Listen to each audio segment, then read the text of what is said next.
لیکن مسلمان آج مسجد اقصیٰ کو بھول رہے ہیں، لیکن انشاءاللہ ہم مسجد اقصیٰ کو نہیں بھولیں گے۔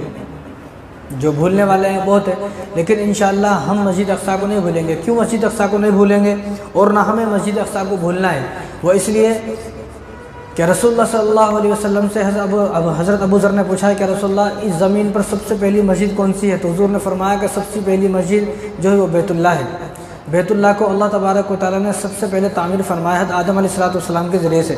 اور اس کے بعد فرمایا کہ اس کے بعد دوسری مسجد کون سی ہے؟ تو حضور صلی اللہ علیہ وسلم ارشاد فرمایا کہ بیت اللہ شریف کے 40 سال کے بعد جس مسجد کو تعمیر کیا گیا وہ مسجد اقصیٰ ہے۔ مسجد نبوی سے بھی پہلے مسجد اقصیٰ کو تعمیر کیا، کیونکہ مسجد نبوی حضور صلی اللہ علیہ وسلم نے تعمیر فرمائی۔ جب حضور صلی اللہ علیہ وسلم ہجرت کر کے مکے سے مدینہ آئے تو جب آپ صلی اللہ علیہ وسلم نے مسجد کو تعمیر فرمایا، لیکن دوسری مسجد جو ہے وہ مسجد اقصیٰ ہے، جس کو اللہ تبارک و تعالیٰ نے بیت اللہ شریف کے 40 سال کے بعد تعمیر حضرت سلیمان علیہ السلام کے ذریعے سے اور حضرت سلیمان علیہ السلام کے والد صاحب حضرت داؤد علیہ السلام کے ذریعے سے اللہ تبارک و تعالیٰ نے مسجد کو تعمیر فرمایا۔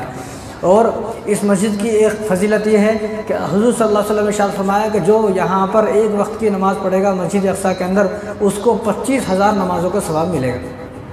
بتاؤ، یہاں ہم لوگ ایک نماز پڑھ رہے ہیں تو ایک ہی نماز کا ثواب، لیکن وہاں نماز پڑھیں گے تو 25,000 نمازوں کا ثواب ملے گا۔ اور حضرت میمونہ جو حضور صلی اللہ علیہ وسلم کی بیوی ہیں، تو انہوں نے حضور سے پوچھا کہ آپ مسجد اقصیٰ کے بارے میں کچھ فرمائیں، تو حضور نے ارشاد فرمایا کہ یہ زمین جو فلسطین کی ہے یہ زمین میدان حشر ہے، یہیں پر میدان حشر قائم ہوگا، اور تمام لوگ جب قیامت قائم ہوگی، قیامت کے بعد تمام لوگوں کو جب جمع کیا جائے گا تو اسی فلسطین کی زمین پر جمع کیا جائے گا۔ اور یہ فلسطین کی زمین وہ زمین ہے، یہ مسجد اقصیٰ وہ مسجد ہے کہ اس مسجد کے آزو بازو 5,000 صحابہ دفن ہیں، 5,000 صحابہ دفن ہیں، اور 30,000 نبی یہاں پر دفن ہیں۔ 30,000 نبی، یعنی سب سے زیادہ نبی جو آئے، سب سے زیادہ پیغمبر جو آئے، سب سے زیادہ جو انبیاء آئے وہ فلسطین کے اندر آئے، ملک شام کے اندر۔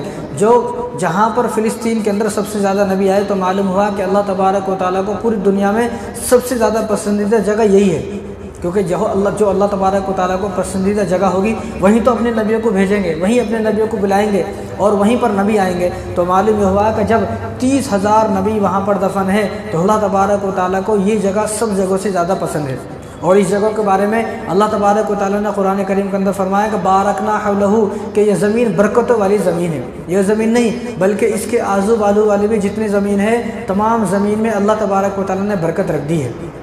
اور یہ وہ واحد جگہ ہے اور واحد مسجد ہے کہ اللہ تبارک و تعالیٰ نے اس مسجد کا نام رکھا، پہلے اس کو بولتے تھے بیت المقدس، لیکن اللہ تبارک و تعالیٰ نے اس کا نام رکھا مسجد اقصیٰ،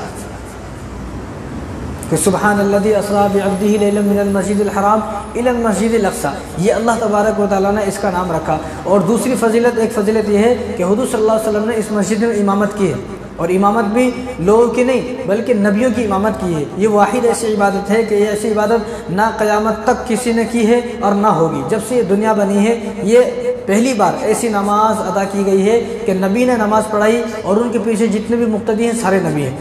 اس کے بعد حضور نے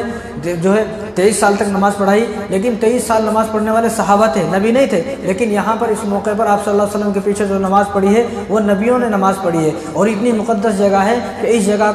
اس جگہ میں اس مسجد میں اللہ تبارک و تعالیٰ نے تمام نبیوں کو جمع فرمایا۔ اگر اللہ تبارک و تعالیٰ چاہتے تو مسجد حرام کے اندر، بیت اللہ کے اندر، مسجد نبوی کے اندر، کہیں بھی دنیا کے اندر نبیوں کو جمع فرماتے، لیکن اللہ تبارک و تعالیٰ نے صرف اسی جگہ کو پسند فرمایا کہ یہیں پر میرے نبی امامت کریں اور سارے نبی یہیں پر ان کے مقتدی بنے، سارے نبیوں کو میں یہیں پر جمع کروں۔ اس جگہ کو اللہ تبارک و تعالیٰ نے پسند فرمایا۔ کتنی مبارک جگہ ہوگی، کتنی مبارک جگہ ہوگی کہ جب معراج کا سفر شروع ہوا تو حضور صلی اللہ علیہ وسلم کو یہیں سے اللہ تبارک و تعالیٰ نے اپنے پاس بلایا، مسجد اقصیٰ سے۔ کیسی مبارک جگہ ہوگی اور کتنی مبارک جگہ ہوگی کہ اللہ تبارک و تعالیٰ نے ابراہیم علیہ السلام جو پیدا ہوئے ہیں وہ شہر بابل کے اندر پیدا ہوئے ہیں۔ نمرود جو تھا وہ شہر بابل کے اندر تھا، لیکن جب نمرود ختم ہو گیا، نیست و نابود ہو گیا، تو اللہ تبارک و تعالیٰ نے ابراہیم علیہ السلام کو حکم فرمایا کہ آپ شہر بابل سے فلسطین آ جائیں۔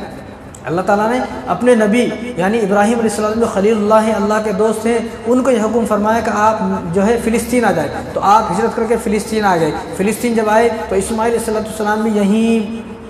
پیدا ہوئے اور اسحاق علیہ السلام کی ولادت بھی یہیں ہوئی۔